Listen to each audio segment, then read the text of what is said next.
ఐదు రాష్ట్రాల్లో అసెంబ్లీ ఎన్నికలు జరిగాయి.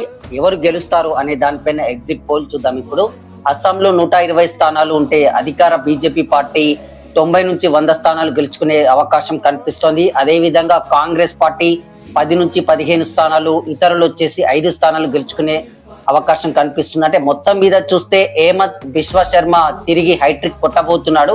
అసలు బీజేపీ గవర్నమెంట్ అక్కడ ఫామ్ చేయడానికి ప్రధాన కారణం ఏంటంటే అక్కడ ఉన్నటువంటి మహిళలకు సుమారు 20 నుంచి 25 లక్షల మంది మహిళలకు అకౌంట్ లో 9,000 రూపాయలు వేయడం ఎలక్షన్స్ కి ముందు అదొక పాయింట్. అయితే నియోజకవర్గాల పునర్విభజన అనేది కేంద్రంలో రాష్ట్రంలో బీజేపీ గవర్నమెంట్ ఉండటం వల్ల ముస్లిం ప్రభావిత నియోజకవర్గాలు 30 ఉంటే 15 కుదించడం వల్ల ఈ విధంగా కూడా బీజేపీకి ప్లస్ పాయింట్ అయ్యింది. మొత్తం మీద అస్సాంను బీజేపీ మూడోసారి హైట్రిక్ కొట్టబోయింది. ఇది అస్సాం గురించి నా యొక్క విశ్లేషణ.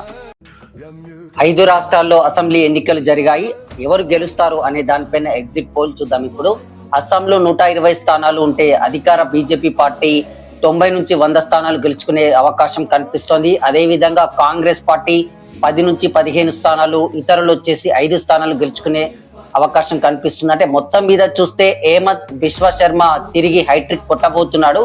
అసలు బీజేపీ గవర్నమెంట్ అక్కడ ఫామ్ చేయడానికి ప్రధాన కారణం ఏంటంటే అక్కడ ఉన్నటువంటి మహిళలకు సుమారు 20 నుంచి 25 లక్షల మంది మహిళలకు అకౌంట్ లో 9,000 రూపాయలు వేయడం ఎలక్షన్స్ కి ముందు అదొక పాయింట్. అయితే నియోజకవర్గాల పునర్విభజన అనేది కేంద్రంలో రాష్ట్రంలో బీజేపీ గవర్నమెంట్ ఉండటం వల్ల ముస్లిం ప్రభావిత నియోజకవర్గాలు 30 ఉంటే 15 కుదించడం వల్ల ఈ విధంగా కూడా బీజేపీకి ప్లస్ పాయింట్ అయ్యింది.